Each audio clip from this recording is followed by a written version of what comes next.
Daily taste daily. ಕೊಟ್ಟೂರು ತಾಲೂಕಿನ ಈರುಳ್ಳಿ ಬೆಳೆದ ಅನ್ನದಾತ ಇದೀಗ ಕಣ್ಣೀರು ಹಾಕ್ತಾ ಇದ್ದಾನೆ.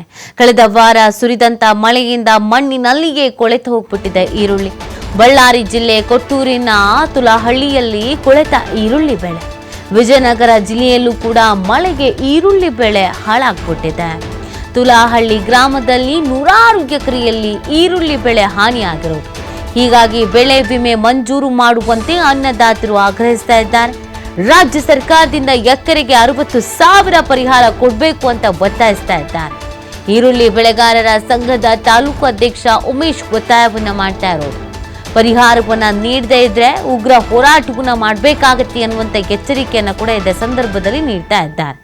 ನೋಡಿ, ಈರುಳ್ಳಿ ಬೆಳೆಗಾರರ ಕಷ್ಟ ಹೇಳತೀರದು ಅಂತ ಪರಿಸ್ಥಿತಿ ನಿರ್ಮಾಣವಾಗಿದೆ. ವಿಪರೀತವಾಗಿ ಮಳೆ ಆಗಿ ಕೆಲವು ಕಡೆಯಲ್ಲಿ ಕೊಚ್ಕೊಂಡು ಹೋಗ್ತಿದ್ರೆ, ಕೆಲವು ಕಡೆಯಲ್ಲಿ ಮಳೆ ಇಲ್ಲದೇನೆ ಸಮಸ್ಯೆಯೂ ಆಗ್ತಾ ಇದೆ.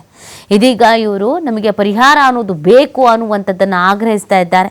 ಸರ್ಕಾರ ಪರಿಹಾರ ಕೊಡಲಿಲ್ಲ ಅಂತ ಹೇಳಿದ್ರೆ ಉಗ್ರವಾದಂಥ ಹೋರಾಟವನ್ನು ಮಾಡಬೇಕಾಗತ್ತೆ, ಬೀದಿಗಿಳಿಬೇಕಾಗತ್ತೆ ಅಂತ ಅನ್ನದಾತರು ಆಗ್ರಹಿಸ್ತಾ ಇದ್ದಾರೆ, ಆಕ್ರೋಶವನ್ನು ಹೊರ ಹಾಕ್ತಾ ಇದ್ದಾರೆ. ಬಳ್ಳಾರಿ ಜಿಲ್ಲೆ ಕೊಟ್ಟೂರಿನ ತುಲಹಳ್ಳಿಯಲ್ಲಿ ಈ ಒಂದು ಘಟನೆ ನಡೆದಿರೋದು. ದೃಶ್ಯದಲ್ಲಿ ನೀವು ನೋಡಿದ್ರೆ ಗೊತ್ತಾಗುತ್ತೆ ಎಷ್ಟು ಮಟ್ಟಿಗೆ ಬೆಳೆಯೆಲ್ಲ ಹಾನಿಯಾಗಿ ಹೋಗಿದೆ, ಯಾವುದೊಂದು ಪರಿಸ್ಥಿತಿಯಲ್ಲಿ ನಿರ್ಮಾಣ ಆಗಿದೆ ಅನ್ನೋದು.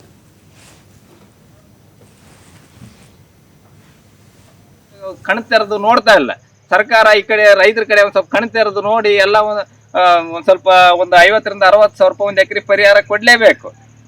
ಸಂಪೂರ್ಣವಾಗಿ ನಾಶ ಆಗಿ ಹೋಗ್ಬಿಟ್ಟತಿ. ನೋಡಿ ನಾವು ಒಂದ್ ಎಕರೆಗೆ 50,000 ರಿಂದ 60, 70 ಅವ್ರವ್ರ ಇದ್ರ ಮೇಲೆ 1 ಲಕ್ಷದವರೆಗೆ ಒಂದ್ ಎಕರೆ ಖರ್ಚು ಮಾಡಿ ಈರುಳ್ಳಿ ಬೆಳೆದಿದ್ದೀವಿ. ಈ ನಿರಂತರವಾಗಿ 15 ರಿಂದ 20 ದಿವಸ ನಿರಂತರವಾಗಿ ಮಳೆ ಬಂದು ಎಲ್ಲ ಕೊಳೆತು ಹೋಗ್ಬಿಟ್ಟತಿ. ಆದ್ರೂ ಸರ್ಕಾರ ನಮ್ಮ ರೈತರ ಕಡೆ ಒಂಚೂರು ಕಣ್ ತೆಗೆದು ನೋಡ್ತಾ ಇಲ್ಲ. ಆದ್ರೆ ಇದಕ್ಕೆ ಸಂಬಂಧಪಟ್ಟಿರ್ತಕ್ಕಂಥ ತೋಟಗಾರಿಕೆ ಇಲಾಖೆಯವರಾಗಿರ್ಬೋದು, ಕೃಷಿ ಅಧಿಕಾರಿಗಳಾಗಿರ್ಬೋದು, ಎಲ್ಲರೂ ಕೂಡ ಈ ಕಡೆ ಒಂದ್ ಸ್ವಲ್ಪ ಗಮನ ಕೊಟ್ಟು ರೈತರಿಗೆ 1 ಎಕರೆಗೆ 50,000 ರಿಂದ 60,000 ರೂಪಾಯಿ ಪರಿಹಾರ ಕೊಡ್ಬೇಕಂತಂದೇಳಿ ತಮ್ಮಲ್ಲಿ ವಿನಂತಿಸಿಕೊಳ್ತಾ ಇದ್ದೇವೆ, ಆಗ್ರಹ ಮಾಡ್ತಾ ಇದ್ದೇವೆ. ಆದ್ರೂ ಕೂಡ ಸರ್ಕಾರ ಇಷ್ಟೆಲ್ಲ ಲಾಸ್ ಆದ್ರೂ ಕೂಡ ಯಾವ ಕಣ್ ತೆರೆದು ನೋಡ್ತಾ ಇಲ್ಲ. ಸರ್ಕಾರ ಈ ಕಡೆ ರೈತರ ಕಡೆ ಒಂದ್ ಸ್ವಲ್ಪ ಕಣ್ ತೆರೆದು ನೋಡಿ ಎಲ್ಲ ಒಂದ್ ಸ್ವಲ್ಪ ಒಂದು 50,000 ರಿಂದ 60,000 ರೂಪಾಯಿ ಒಂದು ಎಕರೆ ಪರಿಹಾರ ಕೊಡ್ಲಿ.